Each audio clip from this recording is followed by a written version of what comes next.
This is a Hot Pie Original. When you want to make a change in life, you want to get through your adversity, you want to achieve something in life, something you've never been able to do. He said, you have to change the way you see your problem. You have to change your mindset. And this is what we have to do in our lives. And this is why I said, this is stuff I have to do to this day. He said, you have to quit looking at prison as a punishment and start looking at prison as an opportunity.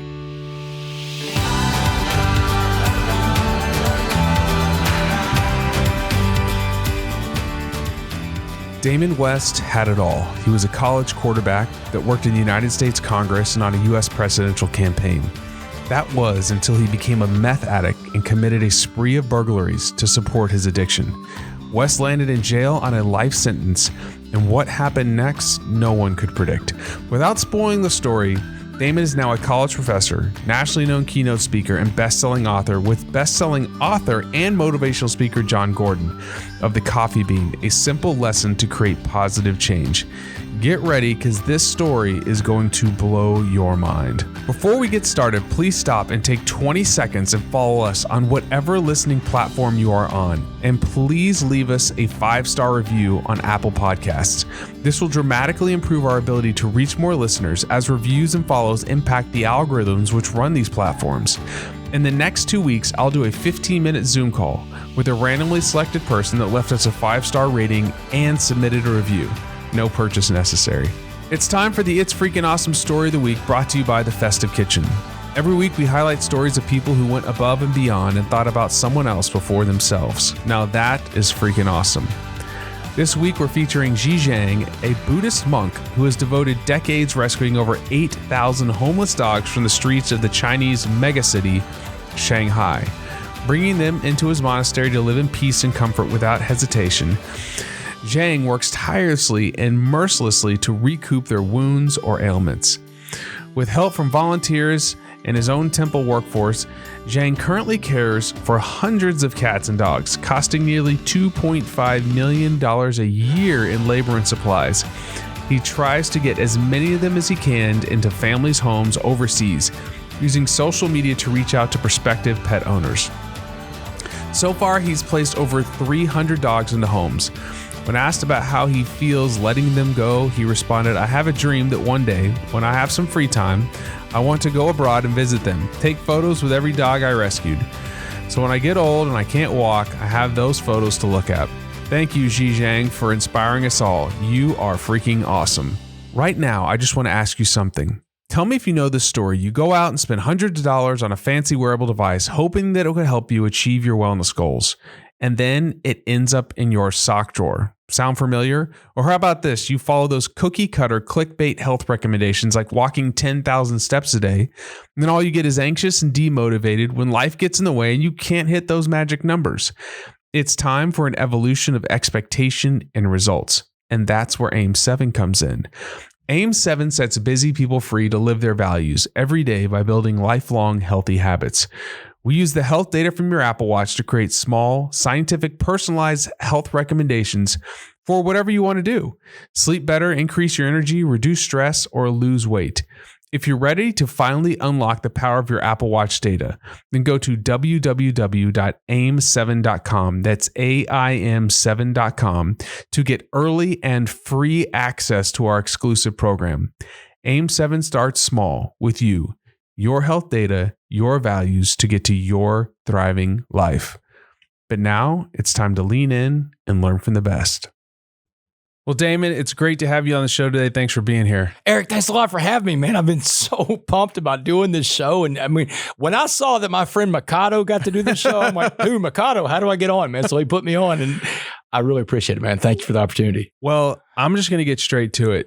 How does an educated guy from a good family that's good looking, talented, is an athlete, you're a smart guy, end up being a meth addict, going to jail on a life sentence for being involved in organized crime? How does that happen? I mean, the easy answer is addiction. And addiction is, it's one of those things, you know, I always tell people that America has got to change its attitudes towards two things in this country: mental health and substance abuse. And it's two areas that I think we've failed over the last couple of generations. But I'm an addict. And I tell people this all the time. I'm an addict today. I'm in a long-term program recovery. I'm in a 12-step program, and it's not something I'll ever graduate from. You don't want to graduate from a 12-step. But I'm in a long-term program recovery, and in the program recovery, I've found tools with which to live a life by. But before I found out about a program recovery, before I even knew what really an addict was, when I was living in my addiction, there's nothing that really held me back in life. And whenever I was introduced to methamphetamine for the first time in 2004, that was a game changer. You know, it's wild, Eric. You look back at the guy you see in front of you today, it's incongruent with the story we're about to hear. Because when I start this, when I'm in front of like next week, I'll be in New York City talking to AIG and Morgan Stanley, you know, doing national presentations for them. And I'm going to start it out with July 30th, 2008, when I was sitting around this little rundown apartment in Dallas, and I'm sitting on the couch, and I've got my meth dealer sitting next to this guy named Tex, man. And I'm sitting there smoking meth with Tex, and I'm telling Tex, I think the end is near. I think the cops are about to come get me. Because 10 days before this guy that I have been doing all these burglaries with in Dallas, this guy named Dustin, had been picked up by the Dallas Police Department over a stolen car, right? So I'm telling Tex, man, they're about to close in on me. And man, just as I pass the pipe back to Tex, the window on the right blows out and shatters, and a little canister is tumbling across my living room floor. And it's smoking on one side. Eric, man, I know what's about to go down. I try to get out of the living room as fast as I could. Too late. Boom. The flashbang grenade goes off in my face. Bright white, loud noise. And when I came to, when I can see and hear again, there's a cop standing over me. He's got an assault rifle digging in my eye socket, and his fingers on the trigger, and he's screaming at the top of his lungs, don't move, right? And I'm like, I ain't going anywhere. Yeah, I'm like, man, don't worry. Don't worry, man. And so one of these other cops screams out, we got him. We got the Uptown burglar. Where is Uptown in Dallas? Uptown Dallas is part right off of downtown. Real nice area of Dallas. I mean, it was Dallas's gentrification project that they had in the late 90s. It's a really nice part of Dallas. It's an area of Dallas I moved to when I left Austin. I went from Washington D.C. to Austin to Dallas to be a stockbroker in 2004, and I was living in Uptown Dallas at the time that I was introduced to meth for the first time. And so Uptown Dallas, Highland Park, that area, it's a real nice part of Dallas, one of the nicest parts of Dallas, right out there by SMU. But I tell people all the time, it doesn't matter what I do in this life, the achievements I can make, the people I can help, the lives I can penetrate with the story and hope I can bring. I'll never escape that moniker, that name, the Uptown burglar. That's the consequences of my decisions. And look, I mean, the reality is, like, I was a bad guy. I broke into people's homes, and I know that, even though no one was ever home or no one was ever physically hurt, I never saw my victims. It doesn't minimize the fact that I didn't just steal people's property, Eric. I stole people's sense of security. And I don't know if they ever get that back. That's something they have to live with for the rest of their lives. Have you ever met any of those victims? I have not. And the interesting thing about it is Texas has laws. They have these laws. If you're a felony incarcerated person and you have victims of your crime, you can never make an apology to them. I can't reach out to them. I can't come on your show and try to do something like that. So I don't ever try to make an apology because that would be in a violation of state law. So in my program of recovery, in the 8th step of my program recovery, we have this thing where we make a list of all the people we've harmed. And in the 9th step, you go out and you make amends to these people, except when to do so would cause you or them harm. So certainly to go out and apologize to someone and go back to prison for making an apology, we don't want to do that. That doesn't make any sense, right? So what they have in the program recovery is called living amends. And when you make a living amends, you go out and do good deeds, good works, and you expect nothing in return. So I figure, Eric, the rest of my life, I'll just spend it making living amends. But the good thing is I get to stay sober doing that too. Man, that's going to keep me sober, being a servant leader. And I tell people all the time, you've got to give it away to keep it. And there's a lot of things that have happened in my life that are going on in my life, even when I was in prison, that they're hard to explain. They're things that I call God things. And so I want to keep those things going in my life, but to do that, I have to be useful. I have to be willing to be used in a positive way. So you get captured by the SWAT team.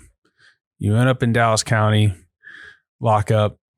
You get convicted of these crimes and sentenced to a rather outrageous sentence, which is life in prison for a nonviolent crime. And this is in the book, The Change Agents, which is absolutely phenomenal. I just showed you before. I have dog-eared and highlighted. It's an amazing book. But you're in prison, you get sentenced, and something happens after the sentencing. Your mom says to you, you get an opportunity to talk to your parents, and your mom says, debts in life demand to be paid. That's it, man. When she said that, what went through your head? You got to back it up to what was going through my head. And like the first chapter of The Change Agent, which, by the way, thanks for reading my book, man. Yeah. When people get in touch with me, they're like, hey, man, I read your book. And I'm like, wow, ironically, before I came here, I was on the phone with the people from Hollywood, with Lionsgate and them, and we're trying to put together the Netflix limited series on it, like a 10-part limited series on that book. So I mean, but the first chapter coming out of the gate, the prologue, is called Rock Bottom, and Rock Bottom's a place we talk about in recovery that you got to get to before, you got to get to a place where you get sick and tired of being sick and tired, and May 18th, 2009, when I'm standing in front of that jury, and Eric, I mean, listen, man, the jury, for 6 days, they listened to overwhelming evidence of my guilt of the crime of engaging in organized criminal activity. And when I say overwhelming evidence, I mean, the evidence was so overwhelming. I was so guilty. And I mean, it's just like, co-conspirator after co-conspirator, victim after victim, and law enforcement after law enforcement came in and testified about me and what I had been doing. This jury hated my guts, and I gave them every reason to hate my guts. So, I tell people all the time, if I didn't do the things I did, I would never have been put in front of that jury. And I appreciate your mind. You say it over and over and over in the book. Like, I deserved what I got. Absolutely. Yeah. And I think that's, anyways, keep going. I just find that very humbling. Yeah, no, because I mean, that's the thing. If I would not have been doing the thing, I broke into people's homes. And because I broke into people's homes, I'm standing in front of a jury on May 18, 2009. I've abdicated my rights to freedom. I broke the social contract, and I've got to pay a price. And I've given this jury of 12 men and women in Dallas the ability to sentence me to whatever they want between 5 to 99 years. And I mean, so I'm standing in front of that jury. What makes me really nervous about it is they went to deliberate for 10 minutes. Yeah, that's not good. After 6 days, man. 6 days. I don't know how much Law and Order you watch, but if a jury's gone for 10 minutes, they smoked you. And I know it. I mean, like literally when you take a recess, they bring you like a bologna sandwich in the holding cell. And I had this bologna sandwich I'm getting ready to devour because I've been in trial all morning. And the bailiff comes back and says, hey, they've come back with a decision. I'm like, oh, but my stomach dropped, man, because I knew it was bad. And I got back in the courtroom, and the second chair attorney, Karen Lambert, I had 2 lawyers, man, 2 paid attorneys here. This is not most people that come through the criminal justice system, they get a court-appointed attorney. White middle-class guy in America. My family pitched in. I had 2 paid attorneys. The second chair attorney told me, brace yourself, it's going to be bad. And she even told me that whenever I was gone for that 10 minutes, the jury sent a note into for the judge with a question on it. And the question they asked the judge is, can we give him life without parole? Life without parole. Dude, that's a capital punishment. These are capital crimes. These are non-aggravated property crimes. No one was ever home or hurt or anything. I'm telling you, man, the jury was so angry with me. And I get it. And I understand. So when I came back in the courtroom and the judge read the sentence out, 65 years. And 65 years is a life sentence in Texas, Eric. I mean, it took my breath away. I was kind of in stunned disbelief, but kind of I braced myself up to accept it already. And I knew it was coming, but it was as bad as it could be. And so right after the trial, they take me and put me in this little side area. They've got a bulletproof glass right there. And they bring my parents in on the other side of the glass. They feel bad for my parents, I'm sure, because they just sat there for 6 days and their son got sentenced to life. And so my mom tells me, she says, baby, debts in life demand to be paid. And she said, you just got hit with one hell of a bill from the state of Texas. She said, but you did the things they said you did at that trial. And when she's saying that, I'm sitting there thinking, I'm like, yeah, I mean, I knew that something had to change. And when she's saying that, I realized that something had to change is me. This is it. I mean, this is rubber meets the road. I'm not going to see these people again, And so she's telling me, debts in life demand to be paid. But then she tells me, she flips it. She says, but you owe your father and I a debt too. She said, you've got to go and pay that debt to Texas. You owe that debt to Texas. But you owe your father and I a debt too. She said, we gave you all the opportunity, love, and support to be anything you want to be in life. And this is how you repay us. And she said, that's not going to work. She said, we raised you in Port Arthur, Texas, a giant melting pot of a city, gave you a great moral compass, which you chose to not use. She said, so here's the debt you're going to pay to us. She said, when you go to prison, you will not get in one of these white hate groups, one of these Aryan Brotherhood type gangs, because you're scared because you're the minority in there. She said, it's not, you were never raised to be a racist, Damon West, and you're not going to start now. And she said, you will not get any tattoos while you're inside that prison. And I mean, Eric, these guys want to tattoo every inch of your body in the joint. Right. I show people my sleeves everywhere I go, college teams, pro teams, whatever, corporations. I'm like, these guys want to hit me up every time I'm in prison. They're like, hey, Wes, let me put a tattoo on you. And I'd be like, dude, I can't do it, man. My mom said no. Because my mom told I'm sure me that's really what they want to hear in there. But everybody respects a mom in prison because everybody's got a mom. Right. Like the busiest visitation day of the year in a prison anywhere in America is Mother's Day. Mother's Day. Because everybody's got a mom. So my mom told me that day, May 18th, 2009, she said, no gangs, no tattoos. You come back as the man we raised or don't come back at all. Tough. So you had no choice. I mean, she threw the gauntlet down, drew a line in the sand. She asked me, she said, do you understand what I just said? Do you understand this debt you're going to pay? And but by her doing that, I mean, your survival now is at risk. Because I mean, there's a different way of living inside maximum security prison. And that kind of leads to the next thing. When you're in Dallas County, you're trying to figure out how I'm going to survive and how I'm going to navigate this thing. How am I going to be this person that my mom has asked me to be? Yeah. And that's where you meet this guy, Mr. Jackson. Yeah. And that's the thing. I mean, it's like, I've never been to prison before. I'm like I said, I'm a white middle-class guy in America. I don't know anybody that's ever been to prison before I got into this drug and dope world. Right. Yeah. So I'm asking all these guys, how am I going to survive? What am I going to do? All these guys in county jail with me, and black, white, Asian, Hispanic, man, they're all telling me universally the same exact answer. You have to get into a gang. You can't survive without a gang. They told me that lie they tell people in the streets of America. The gang is your family. The gang will love you. The gang will protect you. All lies, Eric. All lies. Families do that kind of stuff. Gangs don't do that. What wasn't a lie is they said you're going to the worst part of the prison system where everybody on the building you live on has life. They call it the life sentence building because I've got a life sentence, right? Make your life easy, Wes. Get into a gang. But there was this one guy, Eric, this older black man named Mr. Jackson. And Mr. Jackson, so he's what you call a career criminal. He's been out of prison all of his life 4 or 5 times, man. But he's the most positive guy I've ever met in my life. This guy had a smile on his face everywhere I went. And every morning he would come up to my cell, to my bunk, and he would bring this positivity in my life, this ray of sunshine into this really dark place. And so one morning he comes up, he's got a cup of coffee in his hands and a smile on his face. He said, West, man, I've been watching how you're dealing with these knuckleheads and these dummies talk about you got to get into a gang. He said, man, don't listen to these fools. He said, you want to keep that promise you made to your mom and your dad, to God, to yourself. He said, let me tell you what prison's going to be like. He said, let me lace you up, which is a term I learned in prison. Lace you up means let me tell you what's about to go down. So he said, the first thing you need to understand is that everything in prison is about race. He said, race runs the entire institution. He said, and every inmate in there wants it to be about race. He said, when you walk in the door, you're going to see a TV set in the day room of that life sentence building you're going to. And in front of the TV set, he said you're going to see rows of benches. He said, the first row of benches, you can't sit on that row because that's for the blacks. That's our row. He said, you'll get your head smashed in to sit on that row. He said, now the second row of benches, you can't sit on that row either. That's for the Hispanics. He said, but the third row, if there's a third row, is where the white folks sit. He said, if there's no third row, white folks sit on the floor. He said, that's just the way the numbers work in prison. He told me, you don't have the numbers in prison like you have in the free world. The blacks have those numbers. He said, so don't get into a wreck over race. And he told me, he said, because it's about race, he said, you need to understand that when you walk in the door, the white gangs get the first dibs on you and they're going to come after you. The Aryan Brotherhood, the Aryan Circle, the White Knights, the Woods. He said, you have to fight all these guys.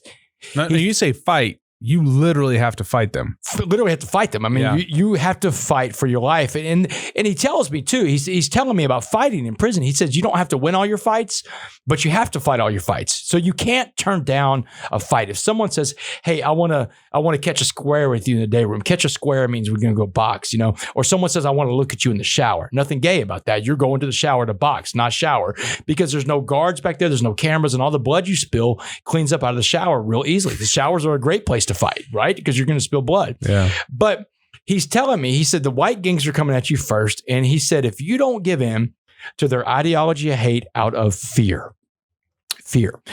My co-author and good friend, John Gordon, John talks about fear and faith, and he says fear and faith have more in common than the letter F to begin with. John says fear and faith both believe in a future that has not happened yet, Eric. Fear is a negative future you can choose to believe in, or faith is a positive future that you can also choose to believe in. And John's always telling people choose faith over fear. And that's kind of what Jackson's telling me that day in Dallas County Jail.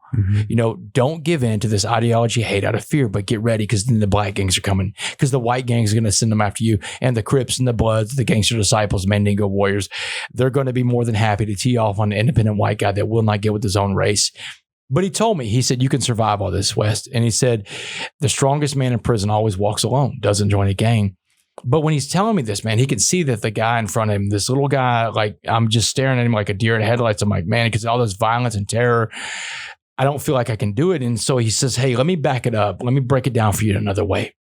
He said, I want you to imagine prison as a pot of boiling water. And he said, anything we put in this pot of boiling water is going to be changed by the heat and the pressure inside that pot. He said, I'm going to put 3 things in the pot of boiling water and watch how they change. A carrot, an egg, and a coffee bean. This is the story of the coffee bean. So he said, first things first. He said, if I put a carrot in that pot of boiling water we call prison, he said, what happens to the carrot? Turns to mush. Turns to mush. That's what I told him. I said, it turns soft, Mr. Jackson. Yeah. He said, that's right. He said, the carrot goes into the prison hard, but the water, the prison, turns the hard carrot soft, mushy, and weak. He said, the carrot got beat. He got robbed. May have gotten raped. He may have gotten killed. He said, you don't want to be the carrot in prison. Then he said, what about the egg? And I was like, okay, well, the egg turns hard, Mr. Jackson, like a hard-boiled egg. He said, that's right. He said, the egg is a shell that's going to protect it physically, but inside that shell, that soft liquid core, the egg's heart becomes hard. He said, now, if your heart becomes hard and you're incapable of giving or receiving love, he said, if you're incapable of giving or receiving love in that place, you've become institutionalized. And he said, you will not come back as someone your parents recognize because your eggshell will have swastikas tattooed all over it. And then he asked me, he said, what about the coffee bean? And Eric, I didn't know. I didn't know what happened to a coffee bean in the boiling water.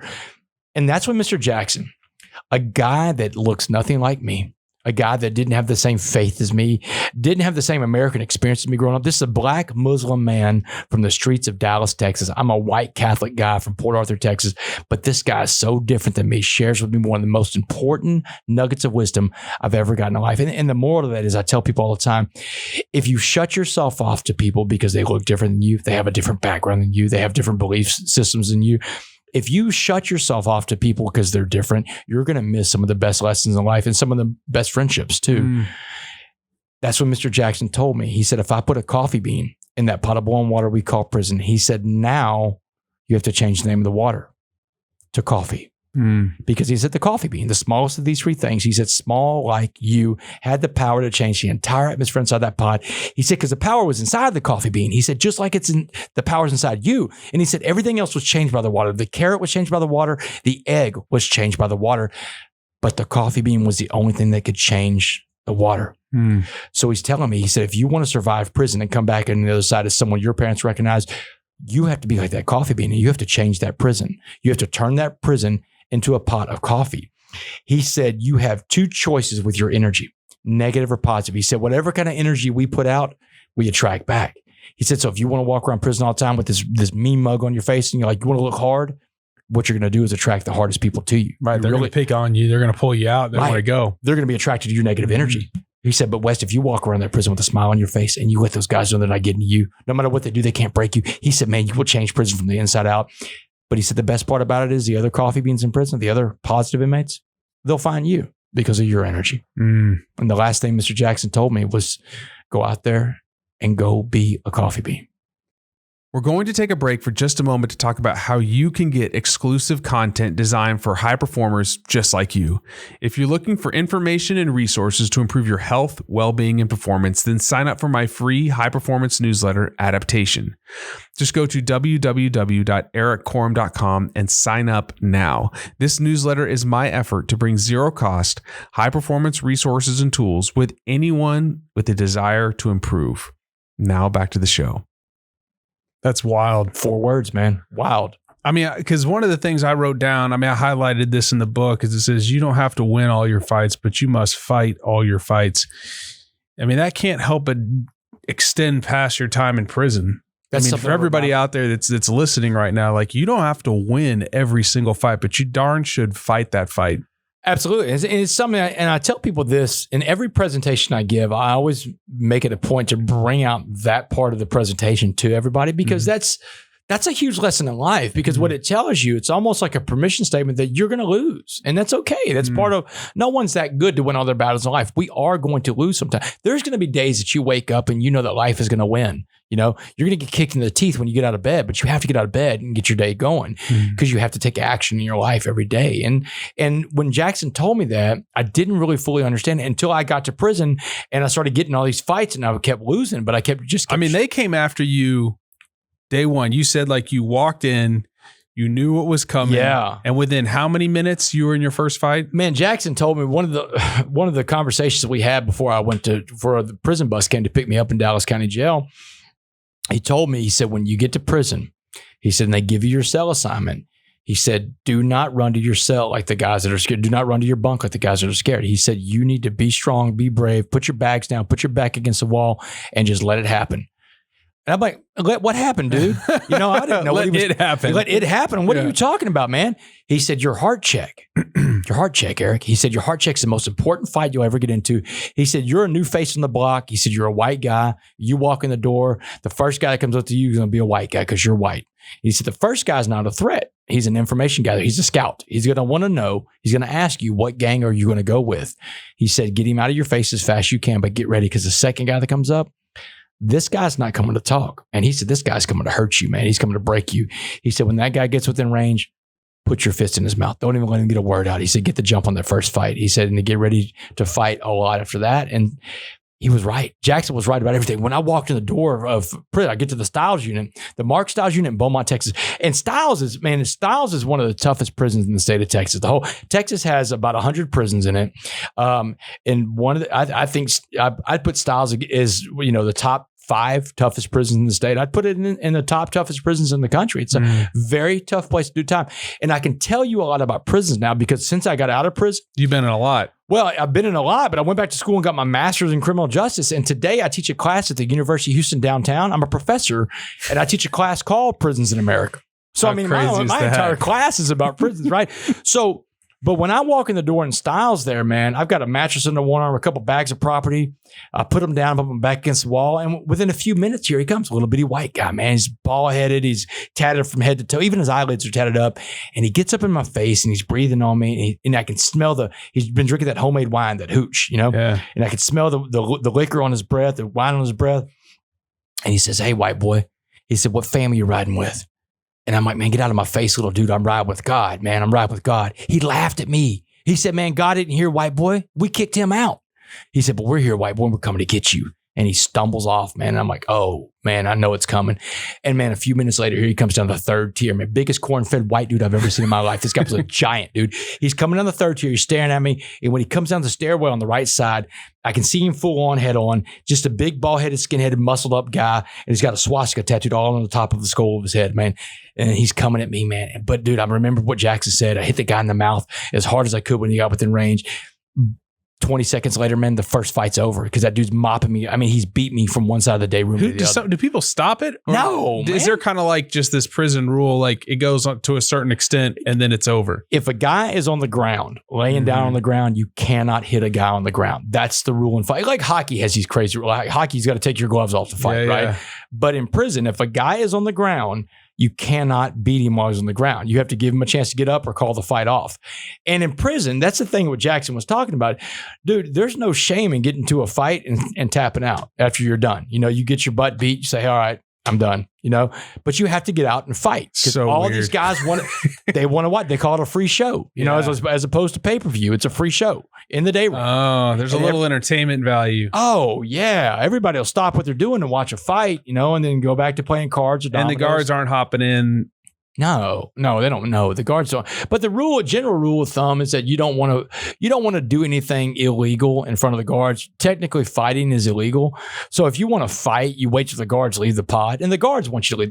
The guards are like, man, look, don't do it in my face, man. If you do it in my face, I got to write you up. So technically, you're just supposed to wait till they leave the pod, and then that's when the fights go down. So, and that's what happens. Dude, that's wild. So you survive this onslaught, and then you kind of start falling into a routine while you're there. What was your routine like in prison?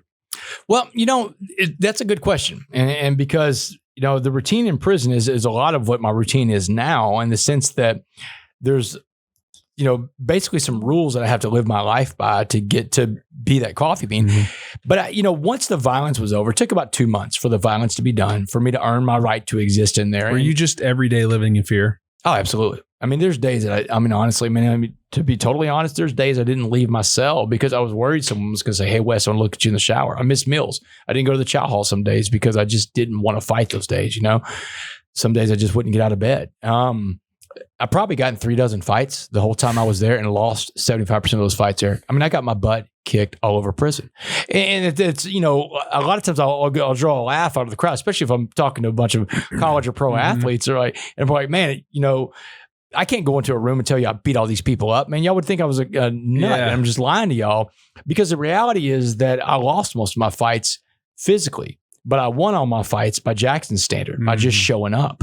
And it was by showing up every day and just showing that you can't break me, you're going to have to kill me to break me, that they finally allowed me to exist. So 2 months into prison, I'm allowed to exist. I don't have to fight anymore, but I've got a bigger problem in my hands. I've become the egg, and I don't want to be the egg, but I became the egg. One of the last conversations with Jackson, again, that's right. This guy was so spot on. I asked him, I said, "What am I going to find more of in prison?" He fired back without hesitation. He said, "Eggs." He said, "The egg is a natural evolution of a human being inside that environment. You're going to probably become the egg too." And he was right. I didn't want to be the egg, but I was the egg. So I'm in my bunk. It was a couple months into prison. I've got the bottom bunk, and my cellmate Carlos has a top bunk. My cellie. Carlos is a little bank robber from San Antonio. Man, he's serving life. You're a real good dude, though. We're going to talk later, but he saved your life. He actually did. Yeah, absolutely did. And you know what? And Carlos, to this day, I take Carlos's calls every month from prison. I put money on his books. I send him books. I send him care packages. I take care of Carlos, That's man. awesome. Oh, absolutely, man. Well, as we'll talk about, there's a reason why I take care of Carlos. So, but Carlos and I are talking, and I'm telling him the story of the coffee bean, like Jackson told it to me. And Carlos jumps down off the top bunk. We live in this little 10 by 12, and he's pacing around. He goes, "Man, I really love this coffee bean story." He said, "But you're no coffee bean, and you're never going to be a coffee bean." And I got angry with Carlos. I'm like, "What do you mean I can't be a coffee bean?" He said, "Because the way you think." He said, "The way you think controls the way you act." He said, "All action is born of thought." And he said, "Thoughts without action, they're just thoughts. And you have all these thoughts that you never act on in life. You have this thought right now that you want to be a coffee bean." He gave me a riddle. He said, 3 frogs are seated in a log. One of the frogs makes the decision to jump. He said, "How many frogs are left in the log, West?" And I'm a college guy. I'm smart. So I was like, 2. There's 2 frogs. He said, "Wrong." He said, "All 3 frogs are still sitting in the log because the frog." Decision. He didn't act. That's it. The frog that made a decision jump didn't take any action. He said, "That's who you are. You're that 3rd frog right now." He said, "So," and he was right. So I very humbly, I was like, "All right, Carlos, then how do I do it?" And what he told me is one of the most important things I tell people all the time. When you want to make a change in life, you want to get through your adversity, you want to achieve something in life, something you've never been able to do. He said, you have to change the way you see your problem. You have to change your mindset. And this is what we have to do in our lives. And this is why I said, this is stuff I have to do to this day. He said, you have to quit looking at prison as a punishment and start looking at prison as an opportunity. Now think about this, man. He's telling me prison's an opportunity. I can't wrap my brain around this. It's like completely counterintuitive. Absolutely, man. I just started serving a fresh life sentence in on a maximum security prison. I've just got done fighting for my life for 2 months in a row. I don't know if they're ever going to let me out. And this guy, a little bank robber from San Antonio, is telling me this is an opportunity. I'm like, what do you mean, Carlos? I don't even get it. He said, Wes, this is your opportunity to work on yourself 24 hours a day, 7 days a week, become the best version of yourself possible to become that coffee bean. And he said, right before lights out, he said, what are you prepared to do with your opportunity tomorrow? He refused to call prison punishment. So the next day I got up, man, my feet hit the cold concrete floor of the prison cell. And I look up and I'm like, all right, God, thanks for an opportunity. And Eric, I didn't believe it, man. I didn't. The first day, I didn't believe it, or the second day, but I did what's so necessary in life to overcome adversity and face our challenges and get to a different station in life. I took action. Mm-hmm. I took one step into the abyss of action that was going to change my life forever.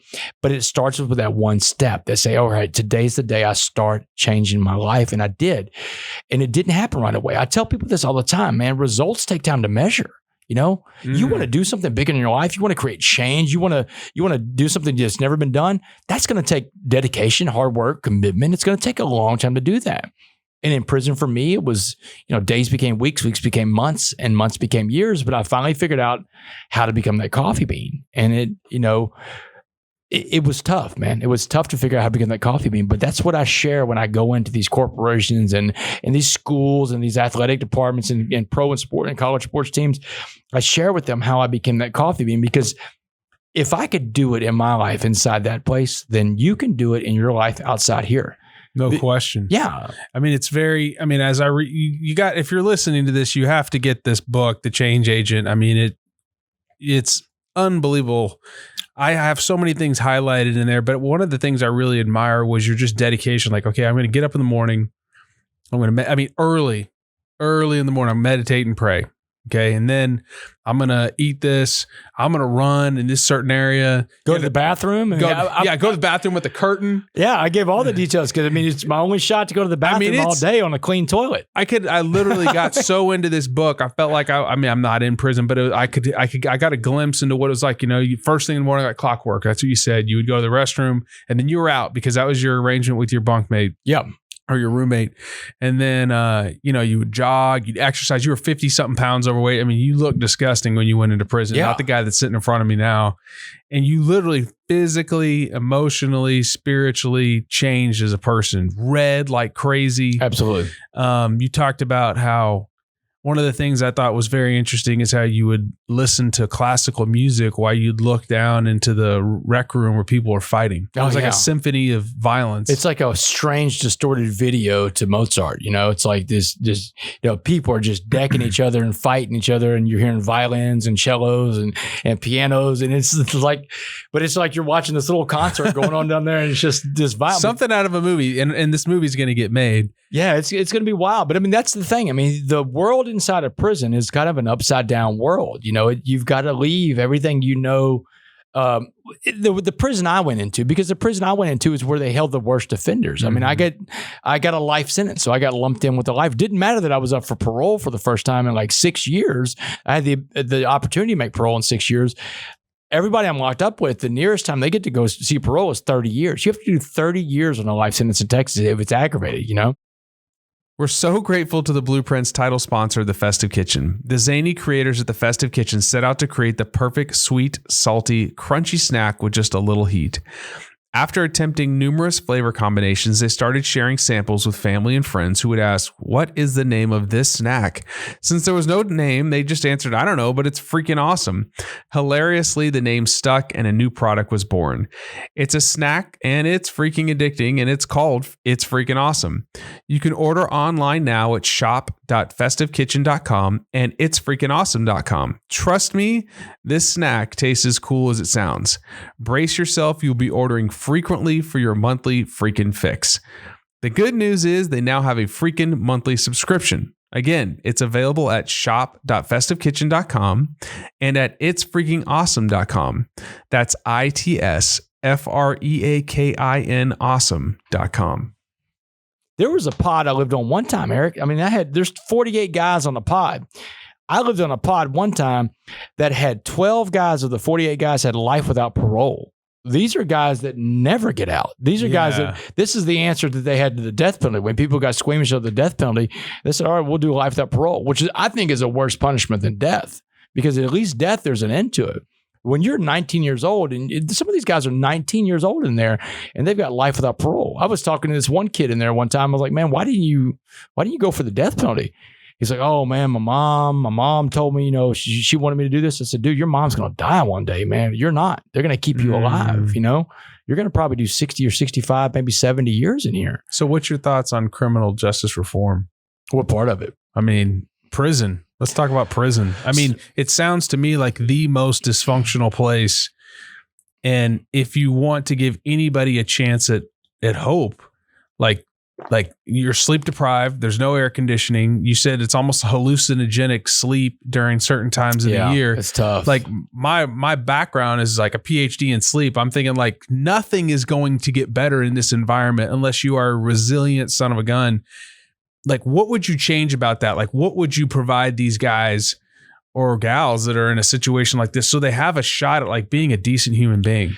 Yeah, and so here's the deal. So there's a lot of different levels of criminal justice. When I hear criminal justice reform, my mind first goes to like what you see on the streets with policing, stuff like that, the laws that people live by.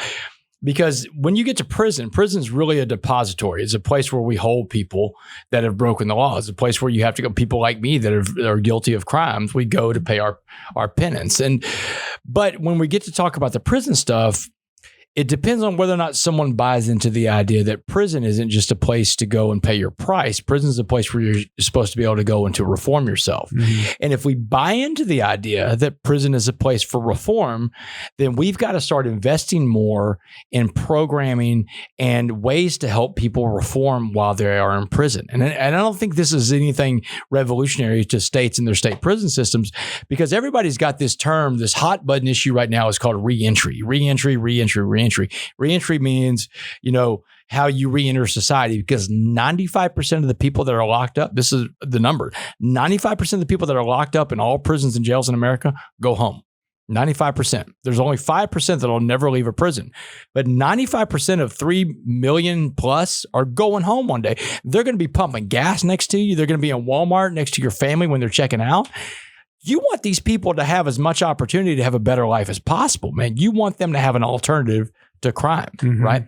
And so that's going to happen inside the prison. And I actively work to go inside prisons. I've built a curriculum to go inside prisons and give the blueprint of how I did it in my life for every man or woman that's locked up in any state or county system, because when I go in there, so here's two parts. The criminal justice system and the prison system, they've got a role to play by offering better programming, by doing their job to make sure that prison is going to be a place where we can reform.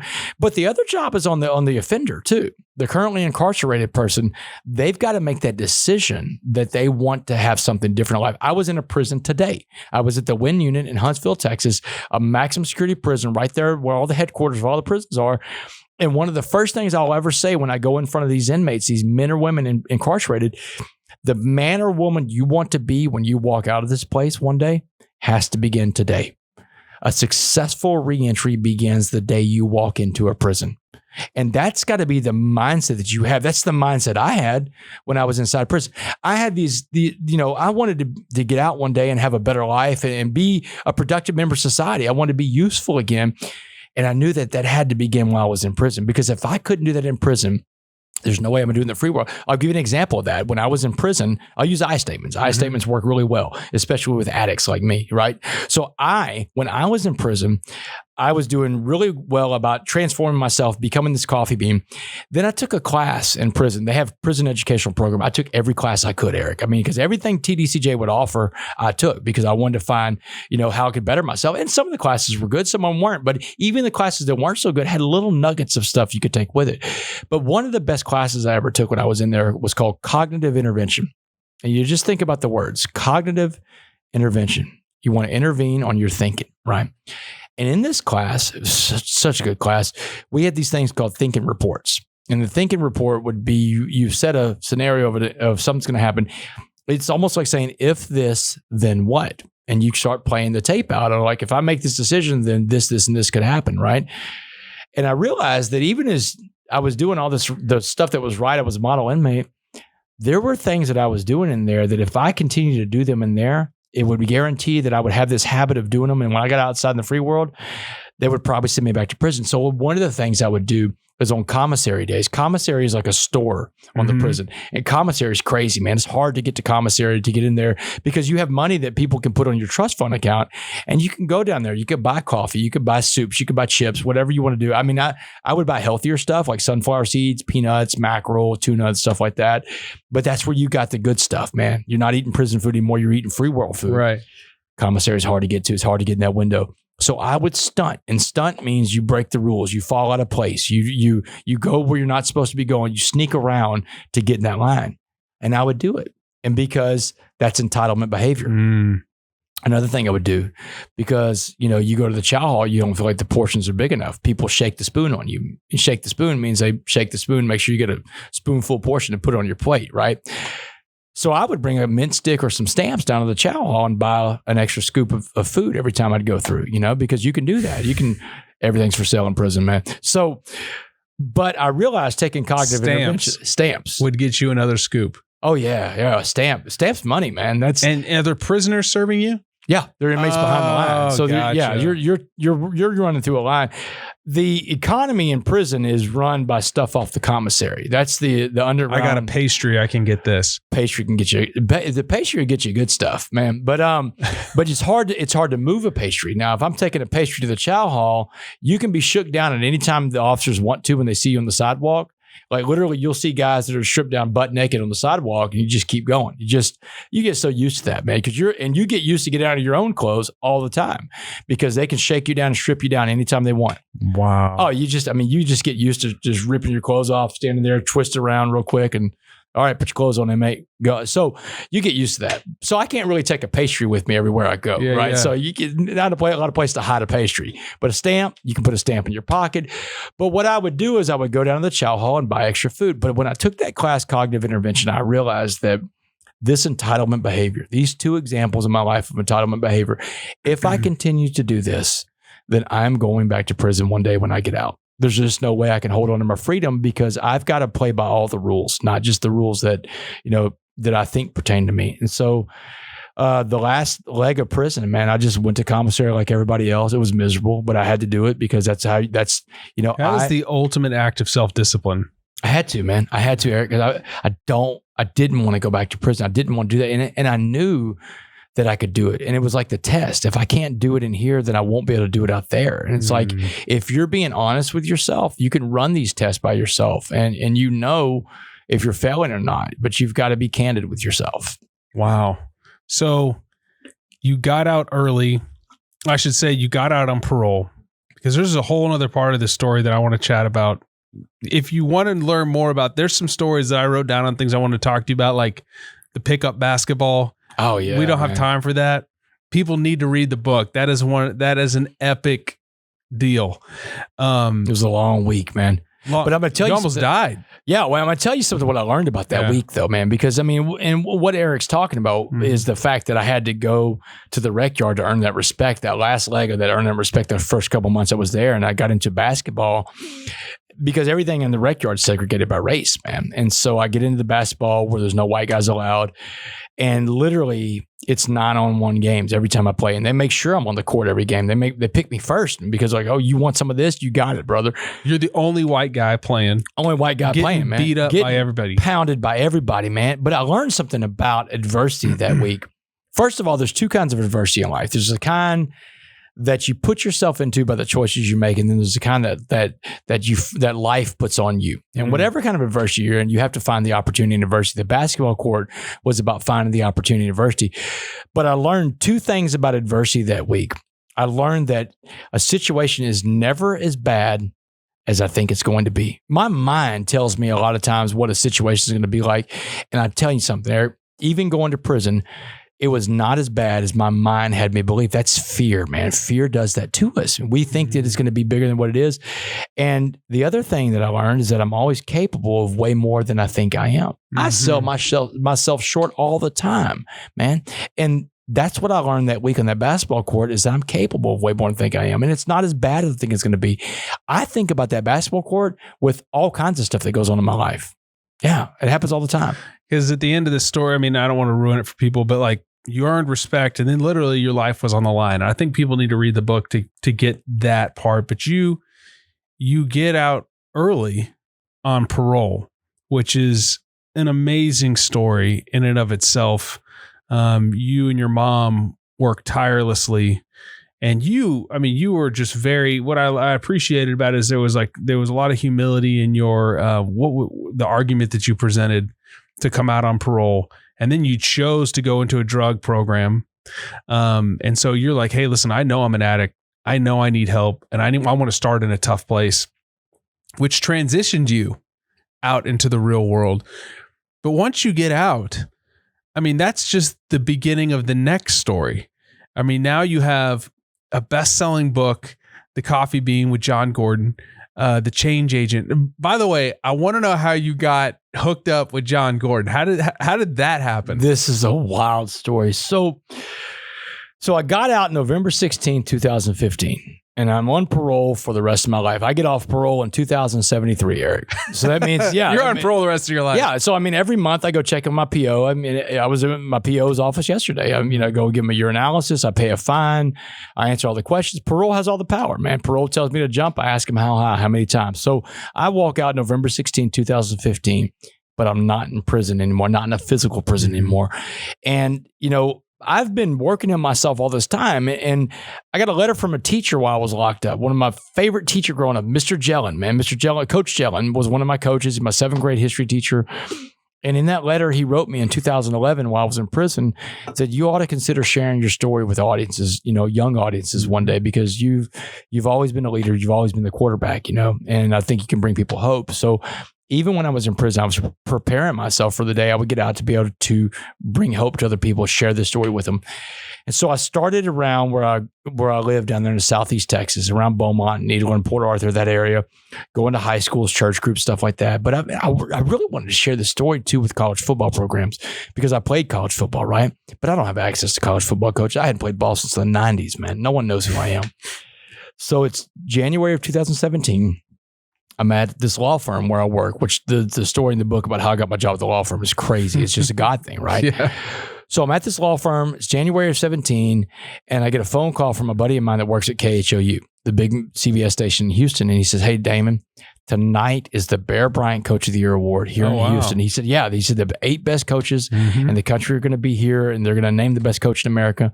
He said, I got an extra press pass. Do you want to go? I'll sneak you in. Heck yeah. Heck yeah, I want to go, man. I'm hungry. So I drive from Beaumont to Houston in 90 miles, an hour and a half. I've got this hand-me-down suit on because that's all I have is hand-me-down clothes, but I'm happy to have them, And so I go to the Toyota Center. He sneaks me in, hands me a press pass. I hit the ground running.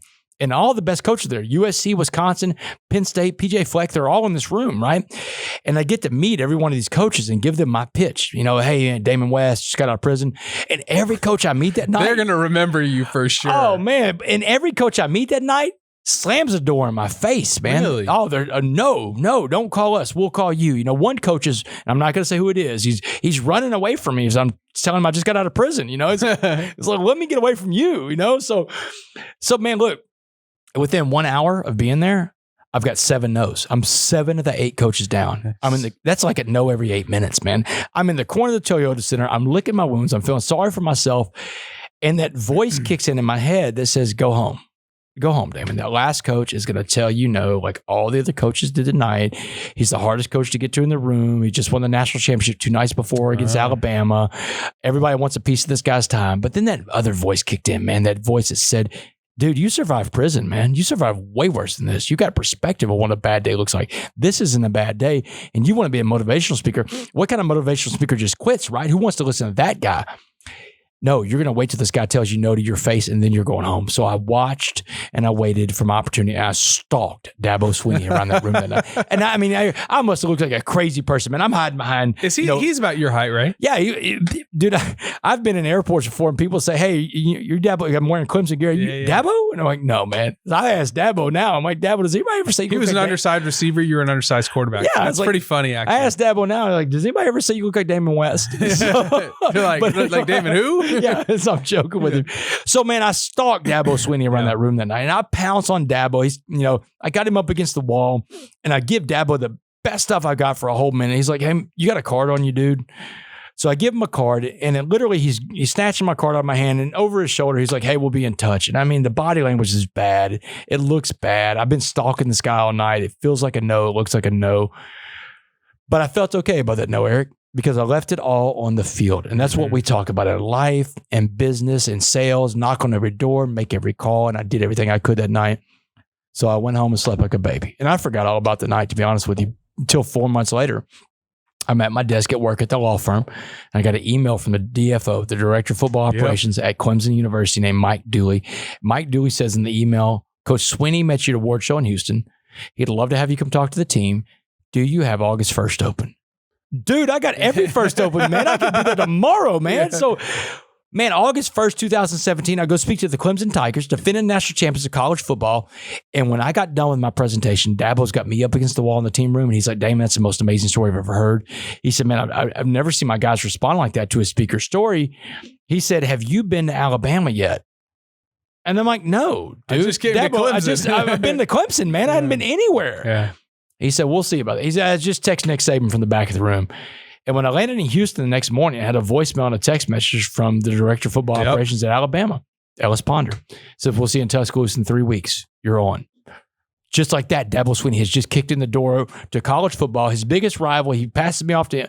And then after that, it's Georgia. It's all these other schools are getting in touch with me. And all these other coaches are calling me on my cell phone. Lincoln Riley's calling me on my cell phone saying, hey, man, Dabo said I got to bring you in. When can you talk to my team? So now I'm speaking to all these college football. I've been to most college football programs in America now. But August of 2018 was when the big phone call came in. I'm at my desk at work at that law firm again, which, by the way, I don't work at the law firm anymore. Yeah. You're speaking too much. Yeah, life. God has just put all this stuff on my plate now, which is great. It's what I asked for. But August of 18, I get a phone call. And the other end of that phone is a guy named John Gordon. And John Gordon, the energy bus guy, is on my phone. He sounds like the energy. I watch his videos, man. I get pumped up watching John on Twitter all the time, man. I follow this guy. He inspires me, and he's on my phone. So I'm like, John, how do you know who I am? He said, Dabo Swinney. There you go. He said, man, I was just in Dabo's office, and he was telling me about the story about the coffee bean. He said, man, they got shirts at Clemson that says "Be a Coffee Bean." The team motto is "Be a Coffee Bean" right now. He said, Damon, and he said this in 2018, Eric, he said, the world needs the coffee bean message. He said, let's deliver this message to the world. Let's write a book. And the first thing I told him was, you're John Gordon, man. You're the energy bus guy. Go write the book yourself. You don't need me. He said, God told me to call you, Damon. He said, so we either do this together, we just don't do it at all. So we wrote the coffee bean. It came out in July of 2019, a few months after The Change Agent came out. And Eric, that book has been a bestseller ever since. It's sold 300,000 copies at this point. It's amazing. It's in every major language in the world. I mean, my wife and I were in Mexico in March. We did a book signing there because there's a Spanish version of it. I mean, the world literally has the coffee bean message right now because I stuck around a room in Houston in January of 2017 to get that last no from that last guy. But it ended up being the biggest yes of my life. Now imagine if I'd have left that night, you wouldn't know. Still be at the law firm. Yeah, still be at the law firm. I mean, and I would have thought, hey, that's the best thing in the world in life. But you wouldn't have the coffee bean message. No question. There's no question about it. Dabo. How many lives would not have been impacted because you didn't get over your fear or your whatever was going on in your head? And it's like I tell people all the time, sales, sports, whatever it is, always make the ask, always put in the work, because you never know in your life where your Dabo Swinney moment's going to be, where you may have that big breakthrough in life, or you meet that one client that turns their whole Rolodex over to you because you blew them away, you know? So you never know where that Dabo Swinney moment's going to be. I love that. So on this podcast, we always have 3 questions that we end with, okay? Oh boy. The first one is, what does high performance mean to you? What does it mean to be a high performer? So high performance to me, and it's funny, I was talking to Dabo the other day, and Dabo was like, man, you're after it, man. Because I am. I'm all over the place. We were planning the presentation I'm going to do in August with the team this year. And I said, Dabo, I'm so grateful that not everybody functions at this level, that not everybody wants it as bad as I do. And he started laughing. He goes, yeah, man. He said the competition would be pretty stiff if everybody wanted it as bad as you do. Because I have this thing called a rookie mindset. And a rookie mindset tells me that every day in life that I've got to go after life like it was that first day when I got out of prison, man. I wake up and I look at life like, hey, I'm going after it as hungry as I was that day. That's where the high performing comes from. And another place that it comes from, when you say high performing, I think about the perspective that I have in life. And we all have perspective in life, but I know what a bad day looks like. And as long as when I wake up, my feet don't hit the cold concrete floor of a prison cell, man, I'm winning, man. I'm winning and I'm off to the races. And in the high performing thing, it's got to start out with you being in the right place. Because if you start going 100 miles an hour in the wrong direction, man, you've got to hit the brakes at some point. You're going the wrong way. So every morning I wake up and I say the same prayer that I've been praying since I got into prison. Since I was in prison, I got into program recovery. I learned how to pray. And I say the same prayer every morning to start my day and get myself going in the right direction. It's the only thing I ask God for. I ask God for 2 things in the morning. I say, hey, God, Put in front of me what you need me to do today for you, and let me recognize it when I see it. Amen. That's it. I don't ask for anything else. I mean, literally nothing else I can ask God for, because in my faith, I trust that if I take care of what God needs me to do for him, then he'll take care of my needs too. Not my wants, but my needs. And being a high performer means that, hey, after that, I'm off to the races. But I'm looking, as I'm burning through life and I'm looking for opportunities, I'm knocking on every door. Man, I reach out to people on Twitter. Hey, man, can I speak to your group, your team, your organization? But I'm looking as I'm going for opportunities to serve. I ended up in the Wynn prison unit today because I looked for opportunities to serve. When I woke up this morning, the Wynn prison unit was God saying, hey, I need you there today. And it doesn't matter that it's 2 hours away.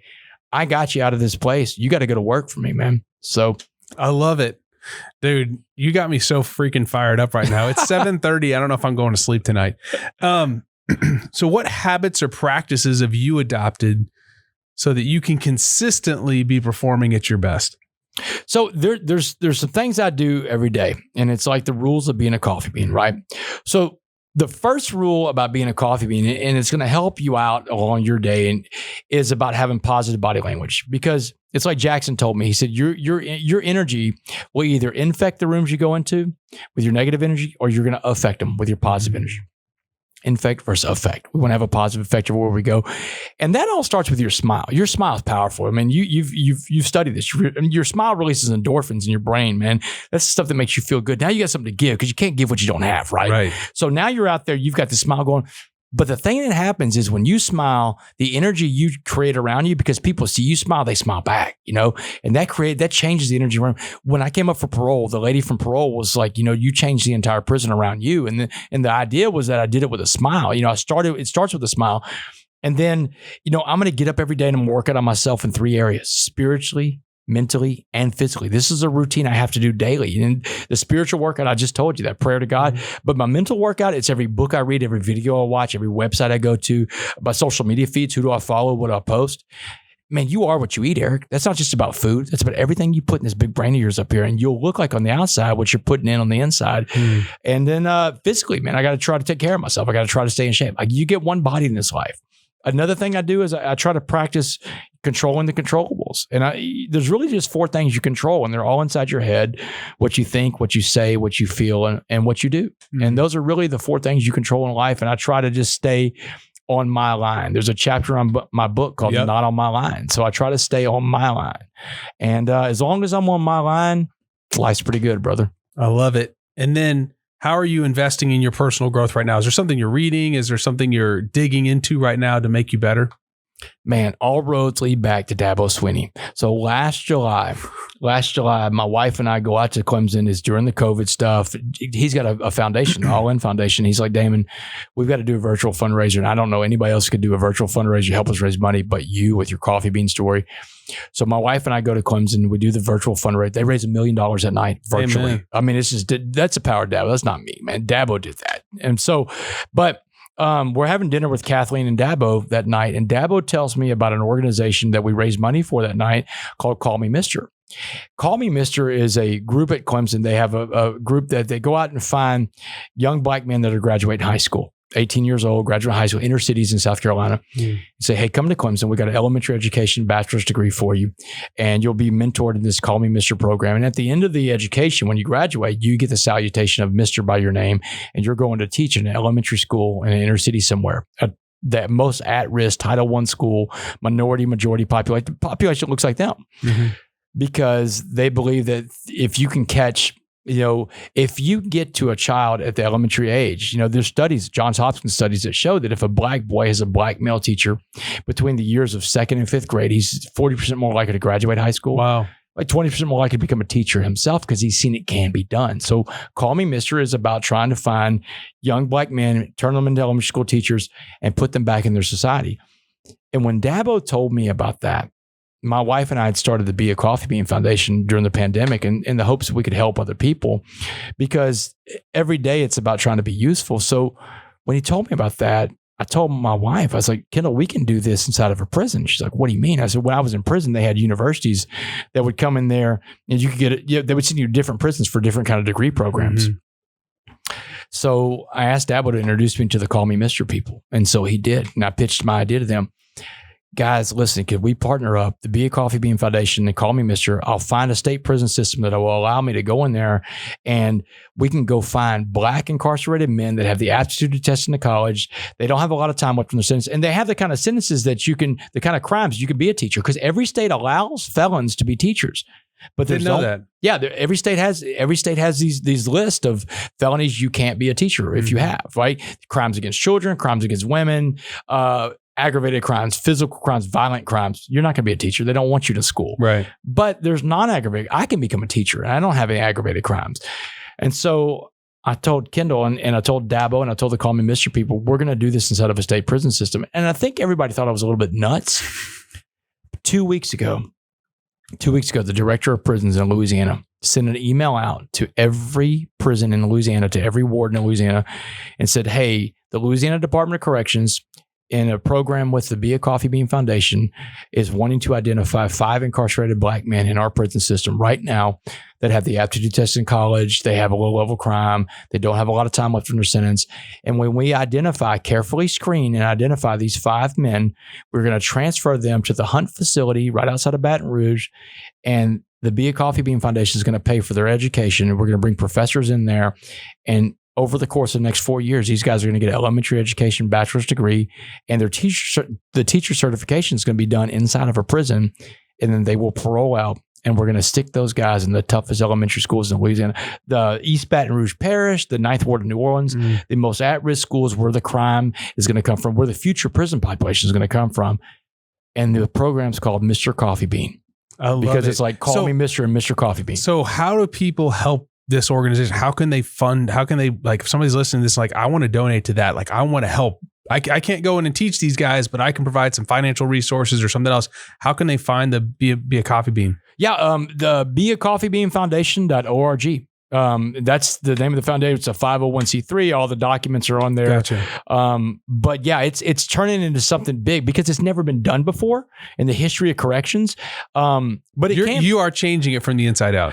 It's one of the things I learned though, Eric, is like, look, I mean, what I've learned is that, you know, white people like me have to start listening to what Black and brown people are saying about racism, I think. And one of the things I hear from a lot of my friends that are of color is that, hey man, yeah, transfer some of that power back over to us, but we don't need you hanging out over our shoulder once you've done that, you know?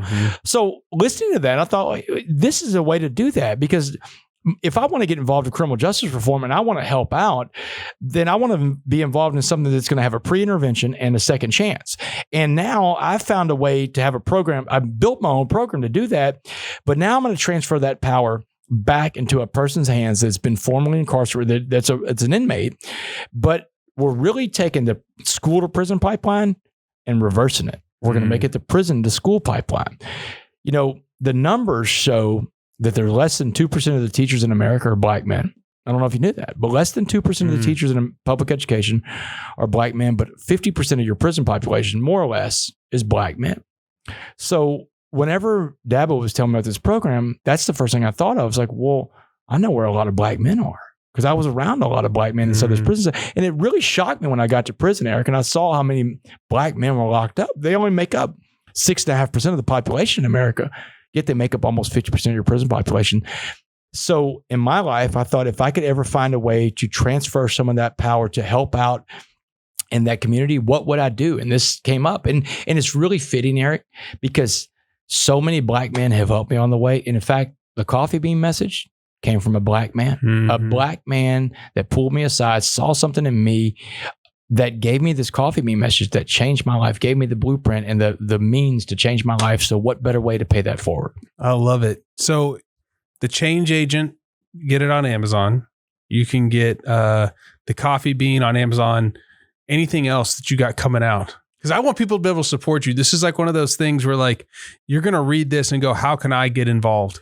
So John Gordon and I have another book coming out. And so the coffee bean tells the story of the coffee bean. The book, The Change Agent, the coffee bean's a chapter in that book. But, you know, everywhere I go, people are like, hey man, are there more ways of being a coffee bean? I go through this presentation. I talk about the different ways. So John and I are like, man, let's write a book with, dozens of ways of being a coffee bean and give examples of it. So John and I are working on that book right now. That's going to be coming out. Yeah, man. And then we got, then I've got the hopefully the movie project will get off the ground. I mean, look, this is something, if we can get the right people attached to it, God, I wish I could tell you who's involved with it, but I can't do it right now because there's nothing is signed, but it's a huge name that's involved. We're trying to get him to play the lead role in it too. It's big. I can't wait to see this movie because the book, you got to read the book. It's life-changing. Thank you so much for coming out here. Man, I appreciate that. I really am so thankful that you came on and were able to share your story today. You're an exceptional human being and somebody that's changed, and you've challenged me through your book and through just being here today. Man, I appreciate it, man. That means a lot to me. The fact that you got that much out of my book, that book was turned down by 15 publishers, man. No one wanted a piece of it. I was just out of prison.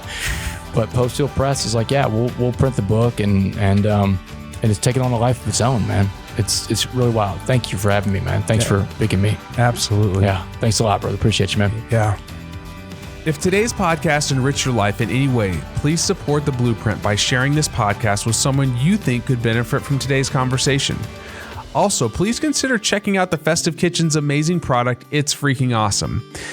It makes for a fantastic gift for a colleague, a friend, or a loved one, or as a freaking fun snack when you eat something sweet and savory to tantalize your taste buds. Thanks for listening. You can find more episodes and all other Hot Pie Media originals baked fresh daily at our home on the web at hotpiemedia.com, the Hot Pie Media YouTube channel, or wherever you listen to podcasts.